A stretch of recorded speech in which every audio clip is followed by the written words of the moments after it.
on a magnificent Monday afternoon. How's everyone doing? It's the Teddy Bear. Well, Welcome thank you. to the Traxx Podcast. And today's artist spotlight, Lord have mercy. Simply incredible. And they are here. James Lloyd, Curtis Harmon, Tony Watson Jr. Yes, Lord. Pieces of a Dream. New album. We got this. Yes, Lord. And welcome to the show, fellas. Welcome to the show. What's happening? Thanks for having us. What's up, everybody? Oh, man. First of all, Brother Lloyd, I'm so glad to see you doing good. You had me worried there for a while, man. Thank You had me worried there for a while, man. I'm glad to see you back in the fold and doing your thing. And I complimented while we were off there. I said, man, Brother Harmon be killing the drums. He's back there just like the Tasmanian devil, just making fun. Yeah, we've called him that many times. Thank you so much, Teddy. Thank you so much. Oh, man. And I can't leave, brother. The Lord bless me with. And Brother Watson, you add such an elegant style to it, man, what you're playing, man. It's simply breathtaking, man. It really is. And I sincerely mean that. And you know what? I want to dive deeper than just the music. I want to talk about brotherhood. I want to talk about appreciating life and being able to implement that life, your life experiences musically into this new album. What did it mean to create such a wonderful album as far as the overall process of creating it? I think, it meant a lot to us because we went through a lot to create this one. So, with James having some difficulties with strokes that he had, and Tony and I, at one point I thought I had writer's block. So, but the grace of God, we were able to pull this together, man. And it kind of, lends itself to what the title means. Like, we got this, by the grace of God, we were able to get through the problems that we were having doing this album. And, there was nothing that we felt we couldn't do with God beside us, And so that lends itself to the title, We Got This. Lord, with the Lord with us, we got this. Well, absolutely. I heard no evidence of writer's block, I must say. Oh, it took a minute. Is that right? So you had a little minute, Yeah, I didn't feel like that. I felt like we were shooting them out. You know what I mean? Like, I still got some in the chamber. Ready for the next album. So, but you speak of brotherhood, and we did our best to capture James' spirit and everything that we wrote. Even if he wasn't a part of it. And I hope our brother can feel that in our writing, in our songs. We are brothers, and like Curtis said, that's a perfect title. If one of us goes down, hey, we got this. We got you. Right. I want to speak on as far as we all go through our different trials and tribulations in life, and it only makes us stronger. And what I've noticed collectively in your live performance, it seems to me from a person from the outside looking in that you guys have gotten actually stronger, even closer. Because I think a lot of times we collectively take life for granted. And this entire album, and my three favorite, now don't get me wrong, the album is, the entire album is incredible. But my three songs, Pieces of You, Lord have mercy. It was just yeah. One of my faves too. Go ahead, what else? That was one of Pieces of You, Take a Stroll, and Cloud Nine. Cloud Nine. Okay. Just incredible. And sonically, it's incredible, but it still has such a raw edge to it. So was that intentionally say, hey, we're going to make it smooth, but we're going to also keep it kind of raw too? Yeah, especially with Pieces of You, because the track was so smooth and sultry. I thought that between the melody and the hook, that it should have some edge to it, so that it would bring a little bit of excitement to the track itself. Yeah, I don't know. Pieces of You, I just Kurt sent me that track, man. I was ready to play on it. I put my foot in that thing. I'm not gonna lie. Put my foot all the way up in that thing. I got that one. I love playing on that. And that just reminded me of that old school R&B. You know, just playing. Corner in the dark with your leather jacket on, your girl. You know? I feel like that one is a modern day Secret Garden. Oh, okay. That's a good. Okay. Okay. It was another. Actually, the guy that actually started that track, John C. Hall, who also plays bass with us. When he gave me that, when he first let me hear that track, I said, "Man, I hear a melody already, and and I hear some things happening with this already." So when he sent it to me, it was very easy track to work with. So and then, once I did what I could do with it, I sent it to Tony, and he did his thing, and it all just came together. Yeah.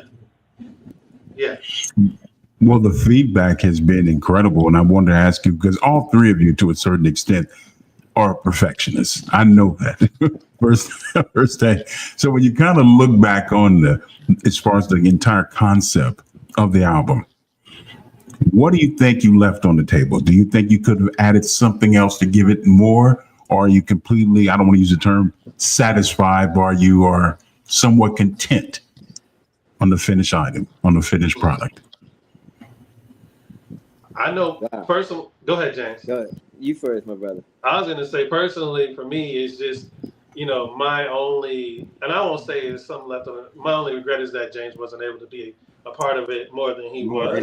Yep, I was going to say the same thing. Yep. But as far as leaving things on the table, I think my outlook is always, okay, I'm ready for the next one. Whatever we didn't get on this one, we'll get on the next one. And James is back healthy.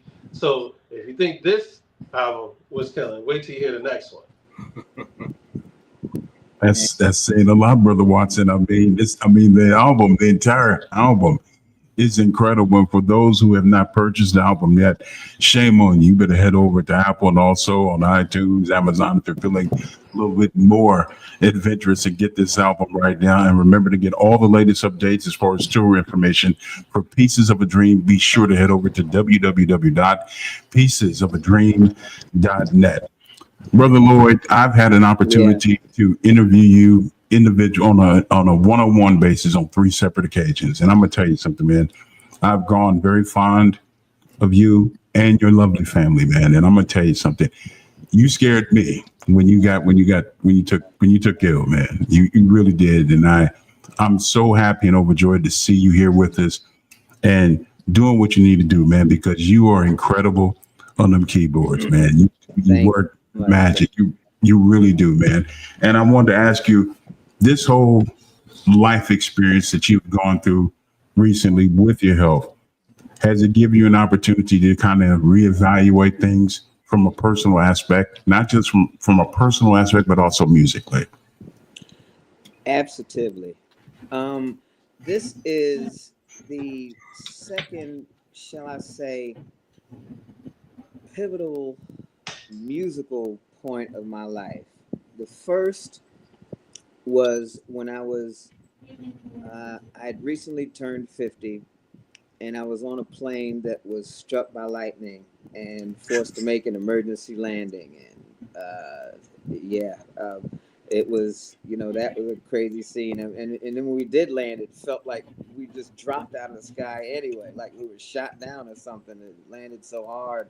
The pilot actually said, "Ladies and gentlemen, we've been hit by lightning. All of the instruments are going crazy. I don't know what's happening. We're going to have to land now." And, that's a heck of a thing to deal with, And it was right after that I released my first solo project. Now, this happening during the process of our 26th record, Pieces of a Dream. That was extremely tough. Just to give you an idea of what I was going through. I mean, first of all, I'm lucky to even be here. You know, they told me if I had laid back down and went to sleep and tried to sleep it off, that I would have never woken up. And that's the scary thing to hear. Right. But that was not God's plan, obviously. And so I had to relearn how to tie my shoes, to put on a belt. You know, it was hard to even take a shower. Man, put on gloves, button a shirt. I couldn't do, just basic things. And then I had a gig with Pieces 2 weeks after I had the stroke. So, you know, everyone was wondering, like, is he going to be able to do this? And I'm like, well, fortunately, how it affected my playing. My left hand was just shot. I could not even play like a C scale with my left hand. I couldn't do, you know, like night vision with both hands. And I couldn't even do that much with my left hand. But we had a gig, and so I just practiced my butt off with my right hand, and we hired an additional keyboardist to cover what my left hand would have done, which is a familiar feeling for me, because when I was 19 and we were doing a 3-month Pieces Grover tour, I broke my left wrist 3 days before the 3-month tour. And so we wound up hiring an additional keyboardist, and Grover went for all of that. And I wound up doing the whole 3 months with just one hand. So with Pieces and Grover. So now, for instance, Take a Stroll, one of the ones that I was able to do. I don't know if there's many, if any, albums people can listen to hear someone playing through 3 strokes or even one. Right. You know what I mean, that was, you know, because that performance was post strokes. You dig? And that was me pouring everything I have into that song. And I kind of looked at it as the sequel to Night Vision, which is, you know, one of Pieces' Right. very familiar songs. And I had a strong love for that. Excuse me. And so that's, you know, every note you hear on that is just nothing but heart, struggle, determination, pain, all of that, man. Joy of being alive, of giving a second chance to continue what I feel God has put me here to do in the first place. So that's all what went into that song in particular. I mean, all of them, you know, really, but I think more so that particular one. Again, one of the things that I truly love and appreciate about the entire album is the level of transparency, because you can tell when someone is actually playing from a different place. I mean, they're really putting everything, all of themselves in that kind of music, or in the music that they're putting out. And I can really sense that through these 10 songs. You can tell that, huh, Ted? You can really tell it was something special, really something special. And I wanted to ask you, what has been the feedback as far as the live performances, the kind of respect and adulations that collectively that you have received? I think our live performances have been very well received by all of our audiences. You know, Pieces, we're going on, next year is our 50th year. Yes. For me and James. So, and Tony's been with us almost 20 of those years. So, you know, we're very well received.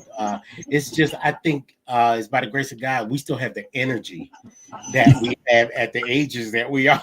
So it kind of says something to how we kind of try to take care of ourselves. You know what I mean? James can't hear us. He can't hear me? I don't believe so. He's trying to. I can hear everyone. Okay, I can too. But I don't know what happened to his sound.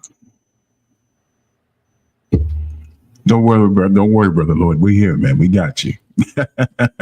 We got you. Yeah, so, I mean, you know, it says something to how, you know, we kind of physically try to take care of ourselves and, you know, just do the right things that'll help us, you know, be physically able to do what we do, because I play a very physical instrument. So yes, you know, if I'm out of shape, you're gonna know it. But you know, but yeah, we're very well received. So far, this CD has been very well received. This project, and you know, we're about to change our show to do a brand new show to put more of the new album in the show. Yeah. So, you know, we're looking forward to it. Yeah, shameless plug. We're doing the Birchmere June 27th. Okay. And that will be a completely new show that we're doing.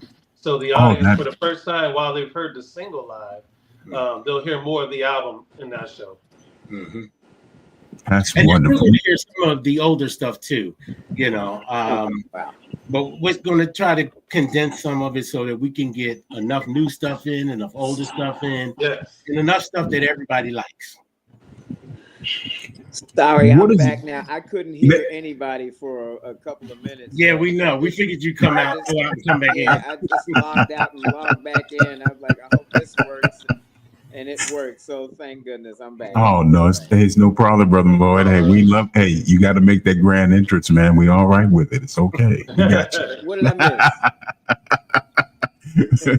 we got you, man. And speaking of we got you, man, we got this. Again, the album. Incredible. And I want to ask you, what is it like going into the studio? Because things have changed so dramatically. We're all 21. We've been around the corner several times, and and music has changed, and the recording, as far as of the overall recording aspect, has changed greatly, where now you can sit up here and work from home, because most artists have their own studio and they can work from home, create, and send to the you know, the bandmate and so forth. So what is it like as far as getting together collectively and working on music, as far as brainstorming? Wow, yeah, that process has changed significantly. You know, like I can tell you right now, I'm in my studio. I think Kurt's in his studio. And I'm in my studio. You know, so James has his own studio, and you know, we just like Kurt explained earlier about you know, pieces of you. You know, it's like we'll come up with an idea, we'll shoot it to each other, and everything's digital now. You know, we just email each other the tracks, the ideas, or sometimes, you know, we'll sing it into our phone if we can't get it. You know, we might be out and about and hear something. And we don't I got over 100 of those. And just sing in the voice memo. But yeah, you know what? I like to say that it's a little bit less pressure, because when you're in the studio, you're paying for studio time. Back in the day, the whole band's there. You know, if you mess up a tape, everybody's got to restart, especially before everything was digital. It was all analog, you know, you got to cut tapes and things like that. Now it is so fast, it's so easy. And then having your own studio, you got to get locked in. Like I'm locked in. Like I know my sax settings. I know, you know, I'm like, I'll knock them out like this, you know. So I think that it has made it not easier, but a little faster.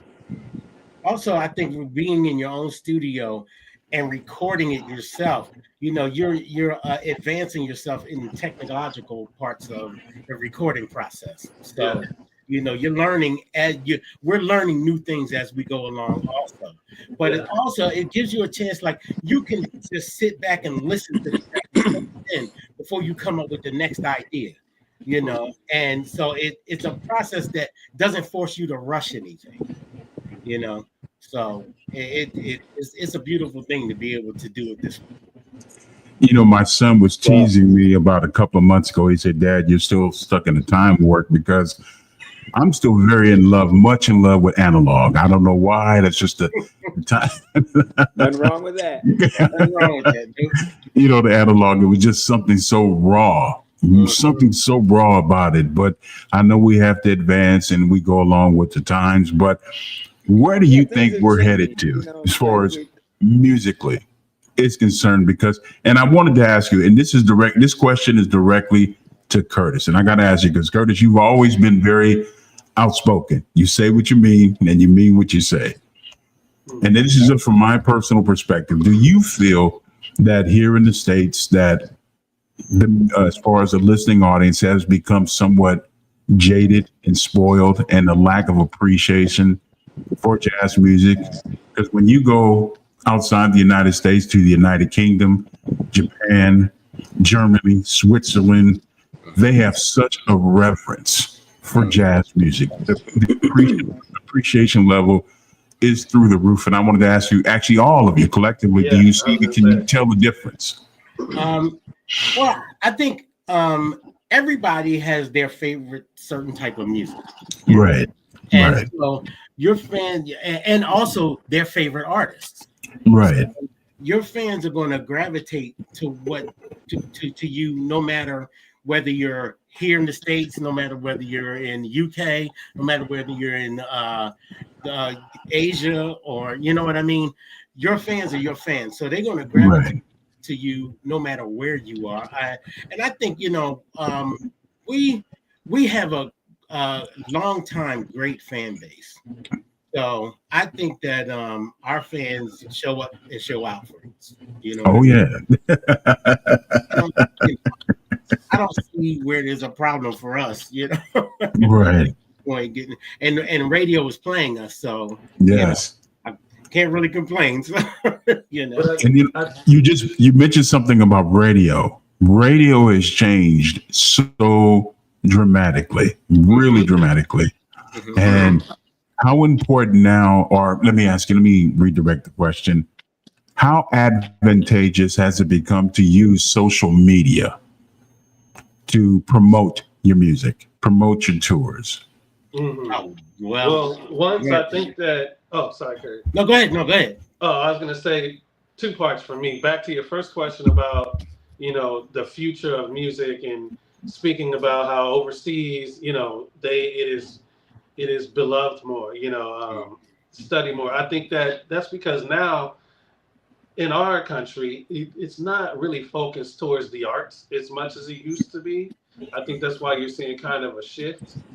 And I think that social media and YouTube and things like that have also created a shift, because now these younger people are saying, well, I don't have to do all that studying to be famous. I don't have to do all that studying to get my music out there or to get people to like me. You know, I can wear certain outfits and get more people, you know.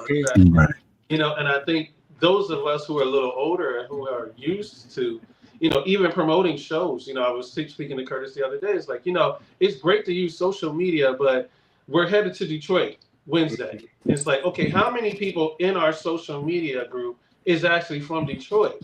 How much does that help us? Right. Versus back in the day, we fly in a day early, we get on the radio shows, we get on TV, and it's direct access to that crowd, you know.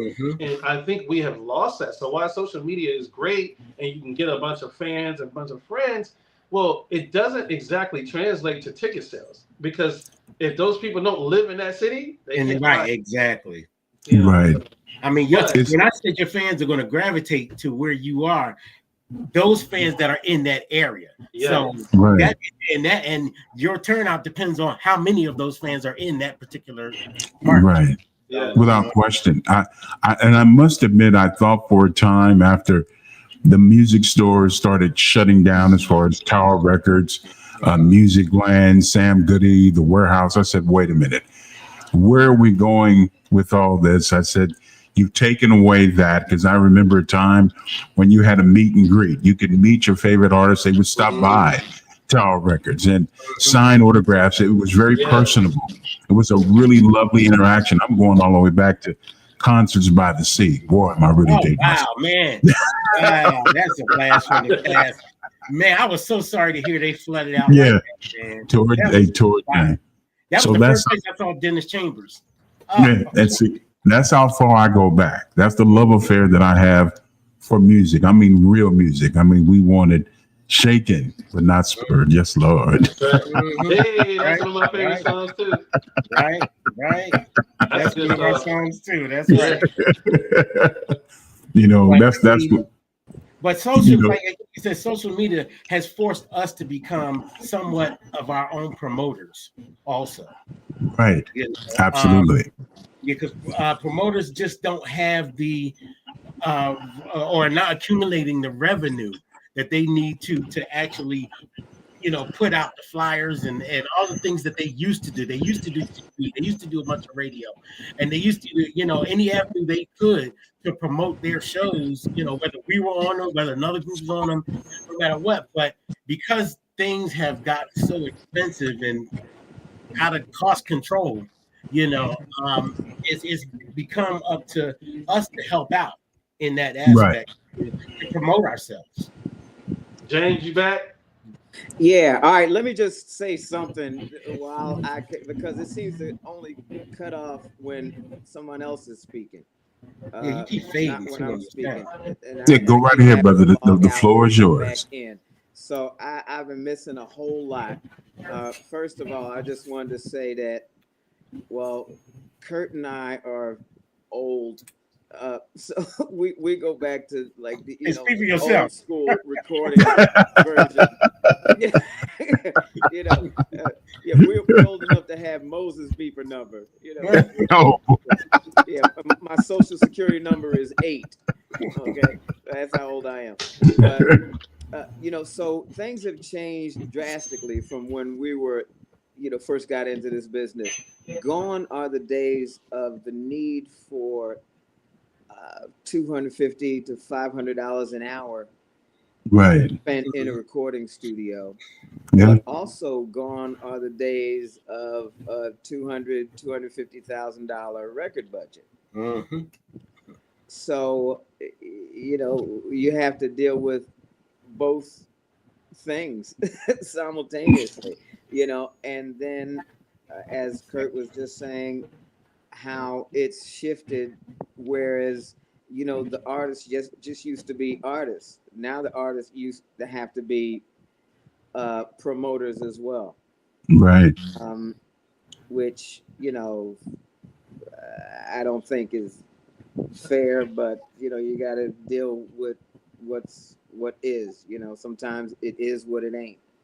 Yeah, absolutely.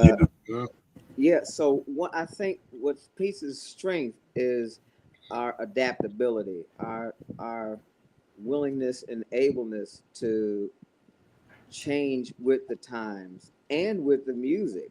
Mm-hmm. It's a tough juggle to stay current and keep your signature sound.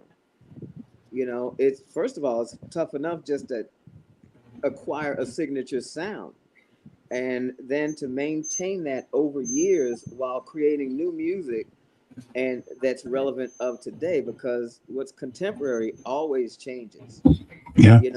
And we never try to make anything that's too trendy or fatty so that it doesn't have such a short shelf life.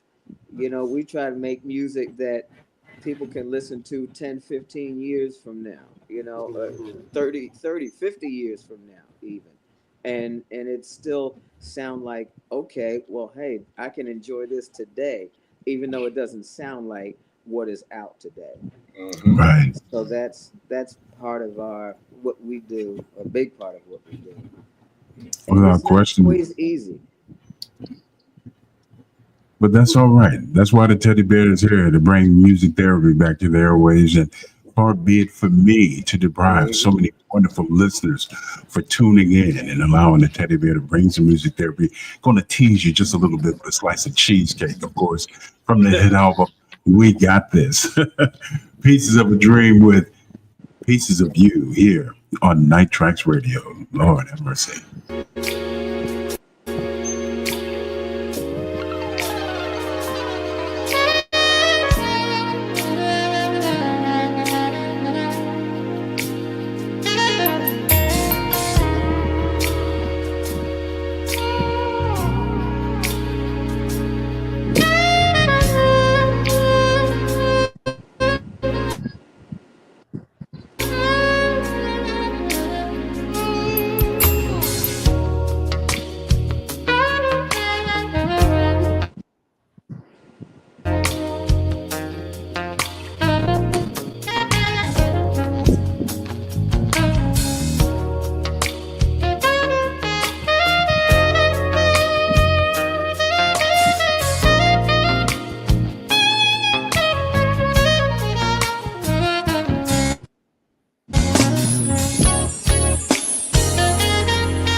Lord have mercy. Pieces of You. From the new album, We Got This. Pieces of a Dream. Of course, James Lloyd, Curtis Harmon, and Tony Watson Jr. Brothers, first of all, I want to thank you so much for taking time out of your very busy schedule, joining us today. It has definitely been a pleasure.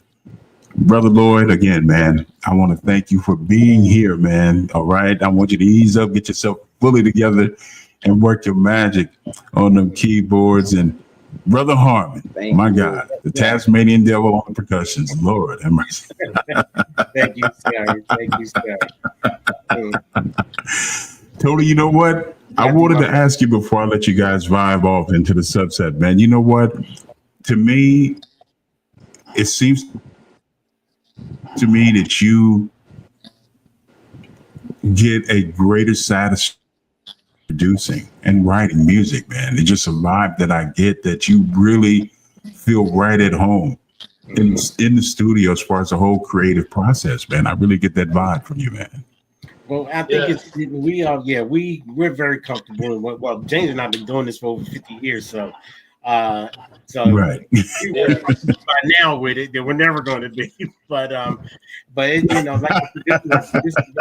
this is a God-given talent, and we feel definitely blessed to be on the journey that we've been on for the last 50 years, and have so many top-notch musicians play with us.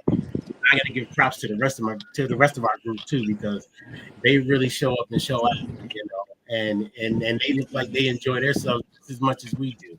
So if we're enjoying ourselves, then then everybody else, the audience is enjoying their. I got to give thanks to God for that, So. Well, I want to thank you collectively for bringing us so much joy and so much love, and showing us that real musicianship still means something in this microwavable musical society that we're currently in. But that's all right. I never heard it put that way before, but you're right. Microwavable music. I seen the need. I'm here to fulfill all those needs. Yes, Lord. And remember, family, to get all the latest updates, let your fingers do the walking. Be sure to get on the internet, the World Wide Web. Stop by the official website that's at www.piecesofadream.net. And remember, family, we want our jazz, we want our R&B. We want it shaken, but never stirred. Can I do a shout out to a couple of people that are on this chat? Please, the floor is yours. The floor is yours. We all know Steve, so we like to send a shout out to him. I see my pastors on the line too. James M. Robinson. I actually was fortunate enough to produce my first gospel album for him. And we actually won the 2016 Radio Alliance Award for CD of the Year and Song of the Year. So, okay. So I was definitely blessed to do that. And he's an awesome preacher too. So, and for all I don't like to use the term fans. For all the family members that have tuned in, what I'd like to do, the Teddy Bear is going to buy 20 copies of the new album. If I can get it on wax, I'll do it. But if not, I'll get it on CD. Whatever I can get my hands on, I will sit up and actually give those away as prizes and gifts to everyone. Wax is coming back too. Oh, please. If you get it on wax, I want it autographed. Yeah. But we'd also like to thank all of our fans, all of the DJs, our record company, our families, everybody who has manager, everybody, our church families and everything who have been there for us and who have been avid support of what we do. And we'd like to thank you all, and we love you so much. Yes, thank you. Hey, remember, this is your home. Whatever you need, all you have to do is let me know. And we got you, as you said. We got this. Brothers, thank you so much. Thank you, Teddy. Joining us Thank today. you. Oh, my pleasure, brother. The one and only Pieces of a Dream here on Traxx Podcast. My goodness, it has definitely been a beautiful experience. And remember, family, the new album, We Got This, is available as we speak on Apple Music, iTunes, whatever you want to call it, or Mesh.